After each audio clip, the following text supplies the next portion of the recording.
And to be sure, the day after this hearing that confirmed the corruption in the formation of the Mueller operation, they had a press conference today over at the Justice Department announcing a new indictment. Another kind of glorified press release indictment. You know why it's a glorified press release? Because the indictment was against 12 members of the GRU, which is a shorthand for the military intelligence operation of the Soviet Union, or excuse me, of Russia. And they're being indicted for hacking into DNC, DCC, Democratic Congressional Committee, hacking into and stealing emails and phishing and getting passwords and identities and taking the emails and leaking them through websites like, it looks like WikiLeaks and DC Leaks and other front websites and Twitter accounts and things like that. And that was announced today.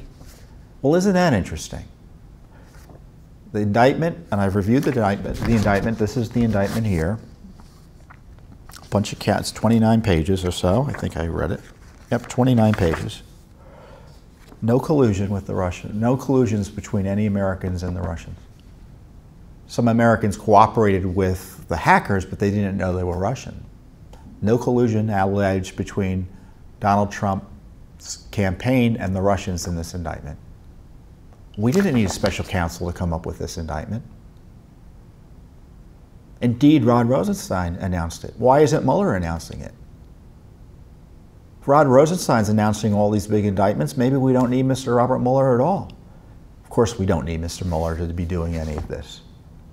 And of course, this is a glorified press release. You know why it's a glorified press release?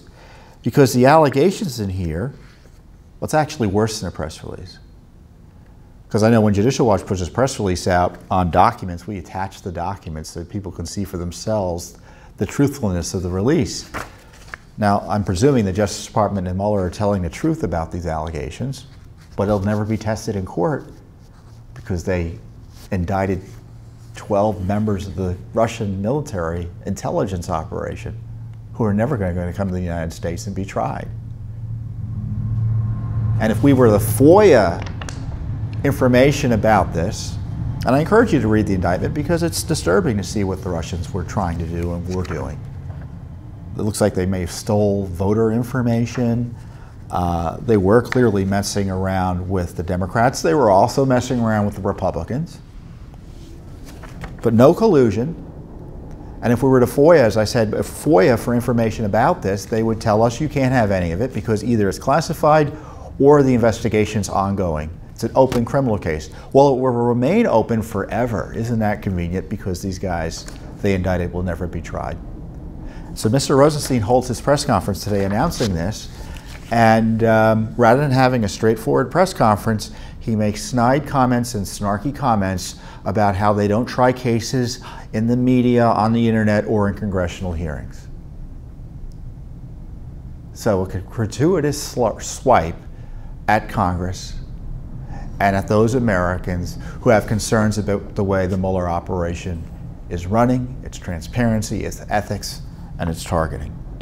And to me, this is just another desperate gambit by the Justice Department and Mr. Mueller to demonstrate their usefulness and relevance. But don't buy it.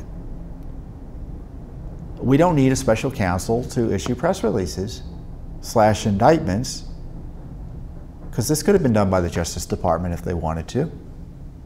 It didn't involve Trump.